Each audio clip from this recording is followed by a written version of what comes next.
Hi, and welcome back to Ask Dr. B. This is the third video in a four-part series on domestic violence with a specific focus on intimate partner violence. This is a very difficult topic. And so, first of all, I want to thank the person who wrote in the question that inspired me to put this series together.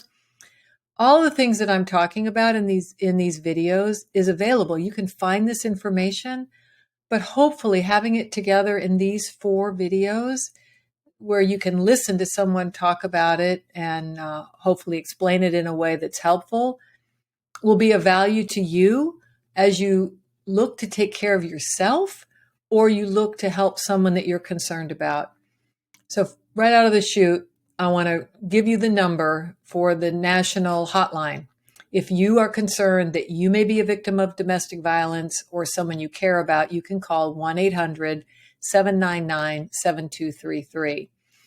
In this video, I'm going to talk about how to tell if you may be getting into a relationship that could become violent, or how you may already be in a relationship that is a relationship that is characterized by domestic violence, by intimate partner violence. And as I shared in the other videos, I'm really focusing on intimate partner violence in these videos.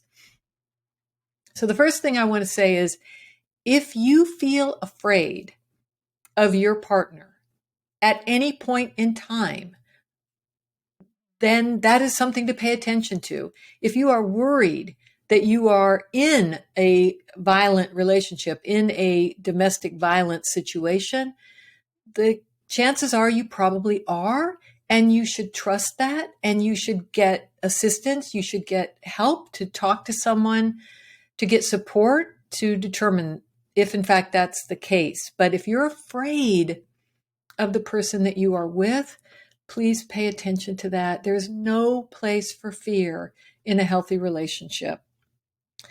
Okay.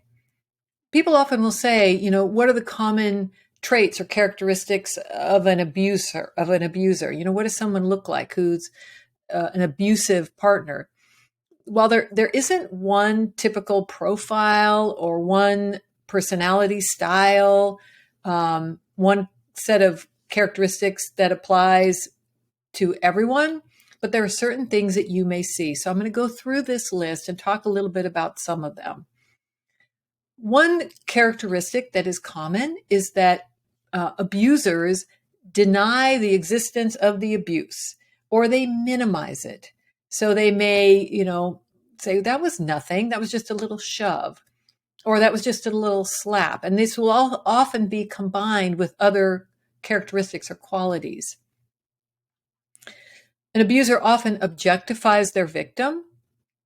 Basically, it either says directly or implies that their victim is their property, that they own them in some way, which of course no one owns another person, no matter what that person provides for you. They don't have a right.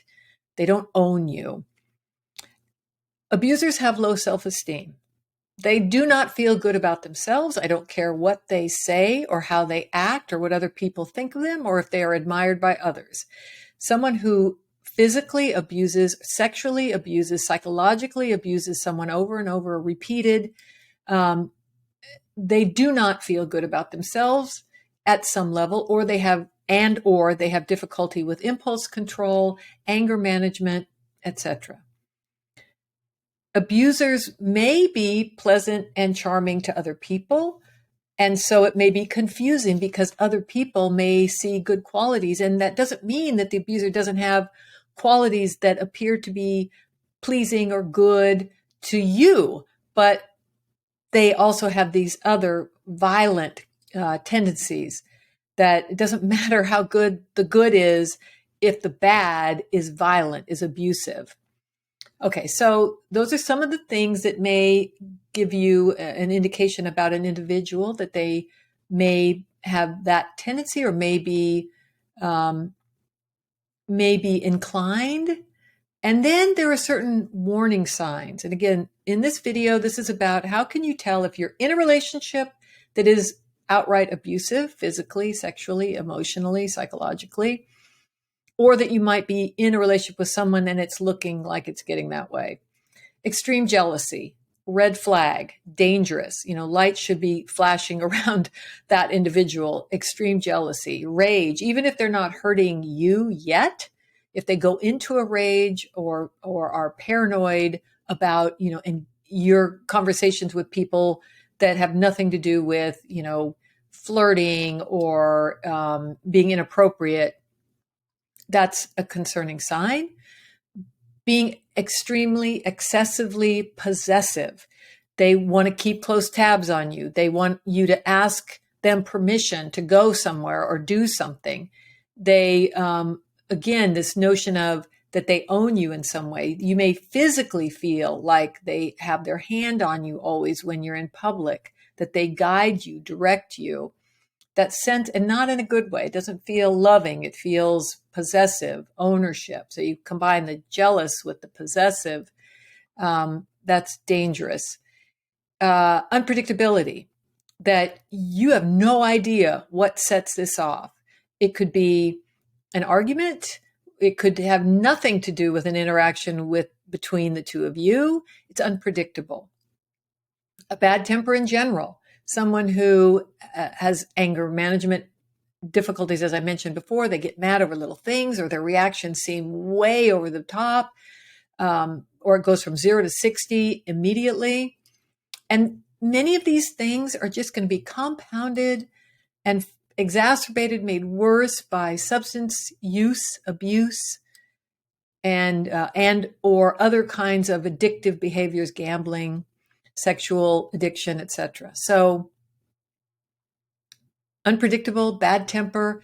Someone who engages in verbal abuse can often slide into physical violence. So somebody who's verbally abusive, that's another one of those red flags. Somebody who's very controlling. They may tell you what to wear, how you should look, what color clothes you should wear, even if that's not your preference, or what style.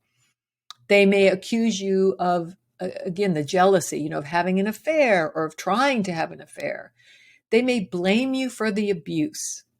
That's often an indicator. And again, even if you're not sure if the relationship hasn't turned physically violent, if these things are happening in verbal ways, they mistreat you verbally and then they blame you. Well, only if you didn't do X, Y, or Z, if you hadn't flirted with that person, or worn that outfit, I wouldn't have said that to you. I wouldn't have treated you that way. That is a red flag and a concerning indication. The person is a bully, not just to you, could be to others, could be to you and others. They criticize you, they yell at you, they demean you. All of these things are very unhealthy. No place in a relationship for this kind of treatment. No one deserves that, no matter what an abuser may tell you. They may throw things at you, throw things at your head. So there are some abusers who don't physically touch you, but they threaten you, or they throw things at you, or they hit things near you. Terrifying. It is abuse. That is abuse, whether or not they ever lay a hand on you, or it could be the beginning of a trend where they could physically abuse you.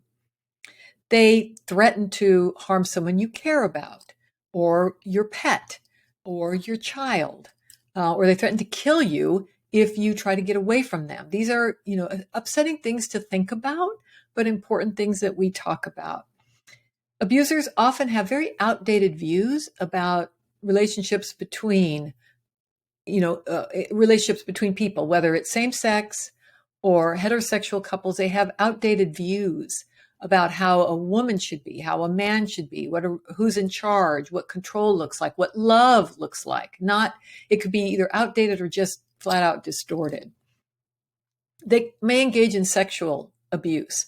They may disregard your feelings about whether or not you're interested in sex. They may ask you or require that you wear certain things to please them, even if you're uncomfortable. They may they may threaten you to either withhold sex. They may withhold birth control, even though you agreed upon, a plan.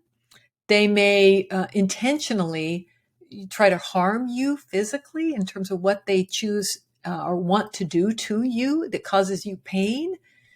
So sexual abuse may be part of the picture. I will come back to this multiple times because it shows up in lots of ways. They may blame you. So if it's in this sexual space and they feel like, or they say to you, you're not pleasing me, and so that gives me the right to hurt you.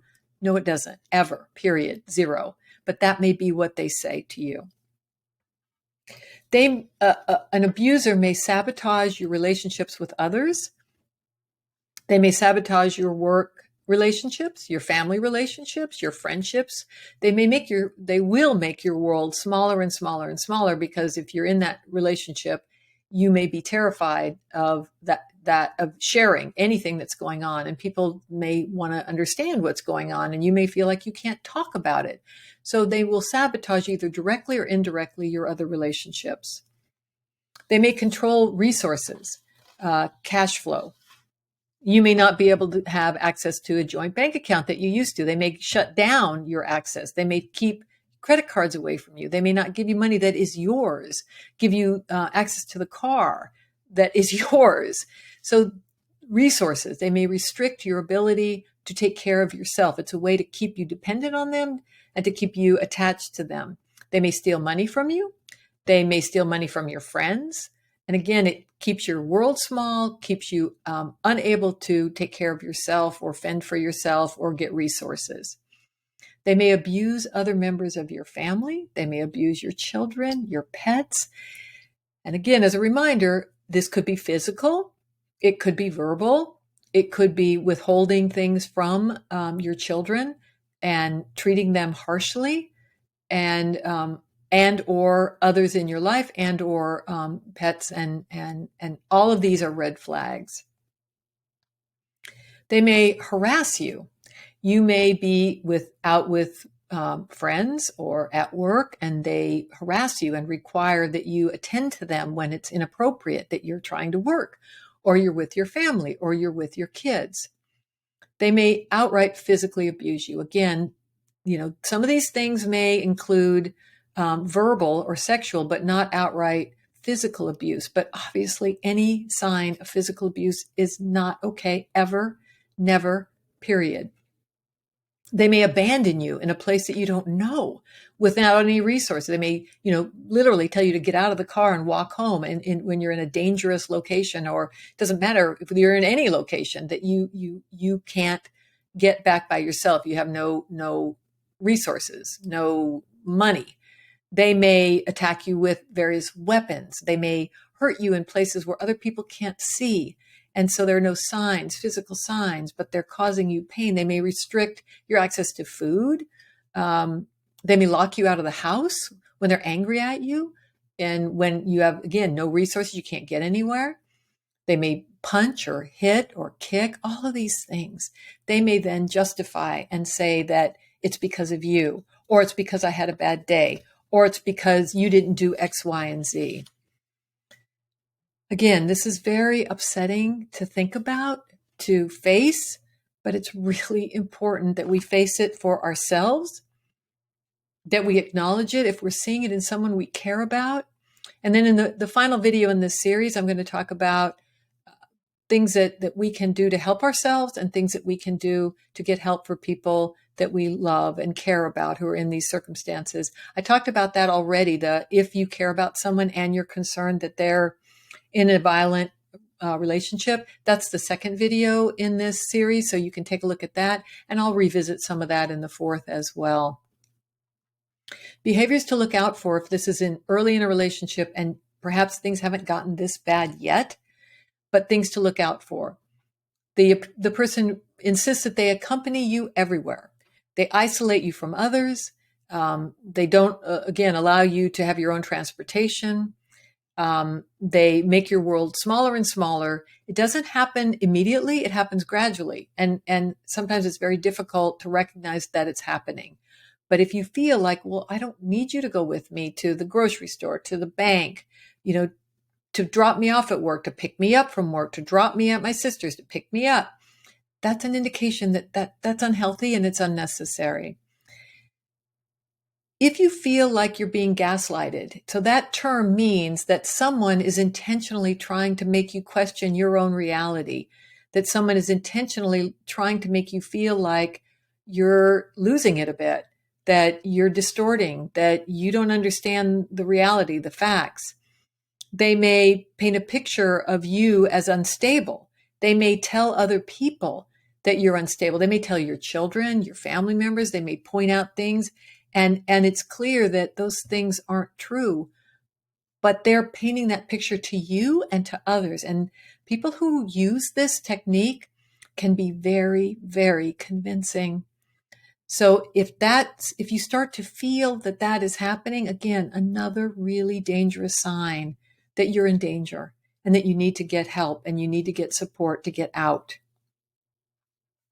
Over time, someone who is in that kind of relationship will literally start to question their own sanity.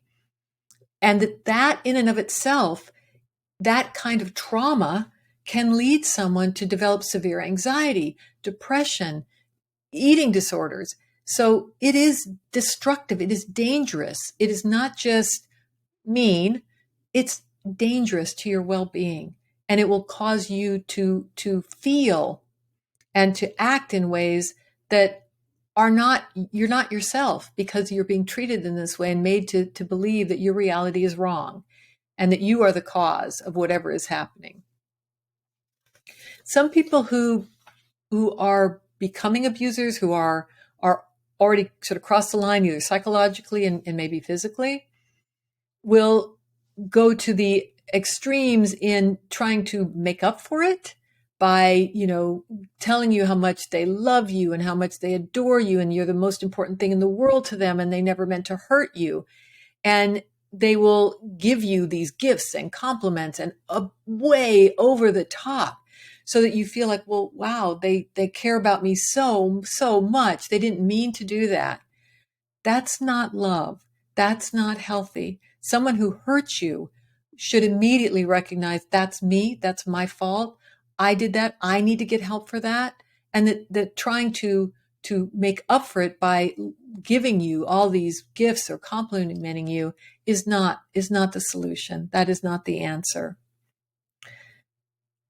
A person who is in a domestic violent relationship, intimate partner violence, is experiencing that type of violence.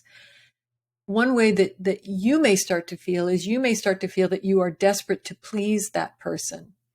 You're trying to figure out a way to stop the violence from happening. So you may notice that you are more solicitous, that you are more meek, that you don't share your thoughts, your feelings, that you try to, figure out what it might take to keep it from happening. Again, whether it's physical, sexual, emotional, whether that's trying to figure out what to make them for dinner or how to look yourself so that they are not abusive.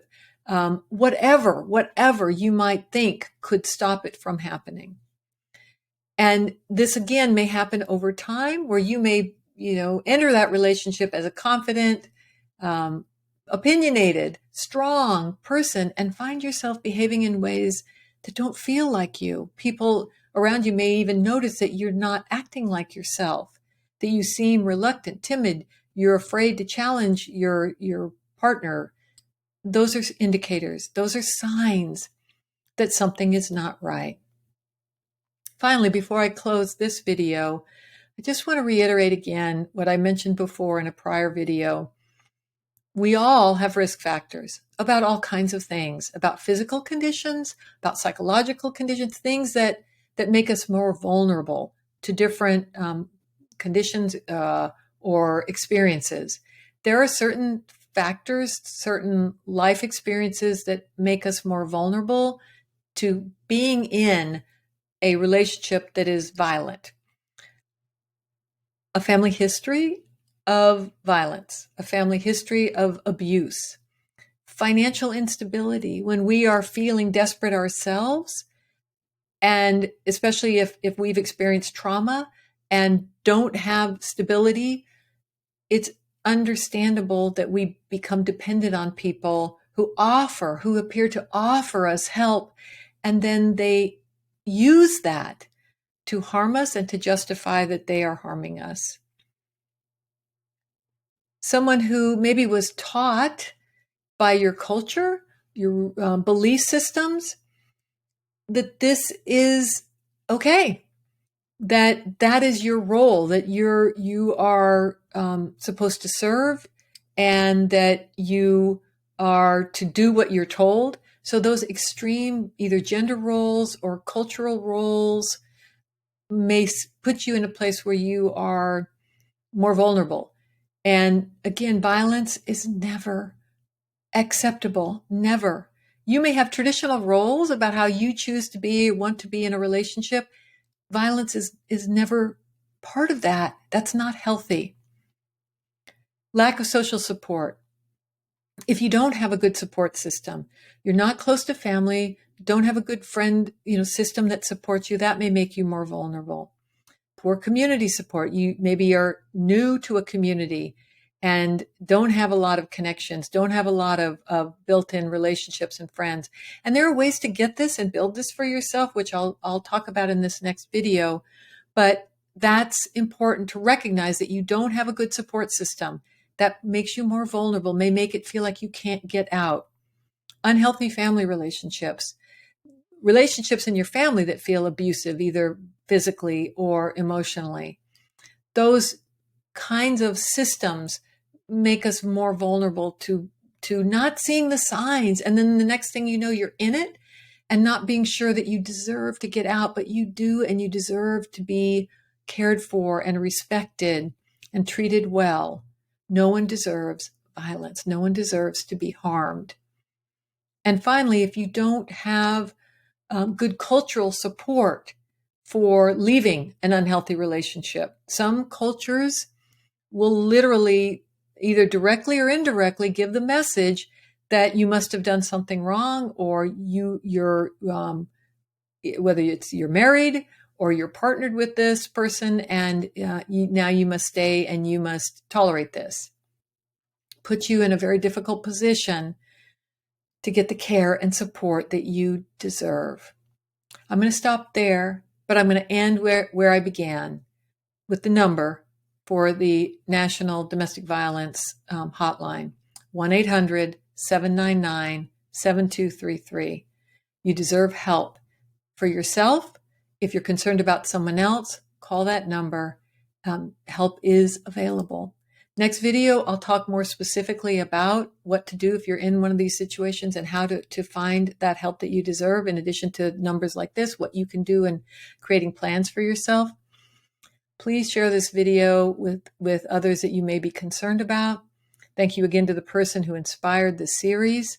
Thank you to all of you who are watching this. This is a difficult topic, but such an important one for all of us to take responsibility, that we learn about domestic violence, about intimate partner violence, and that we do our part to help.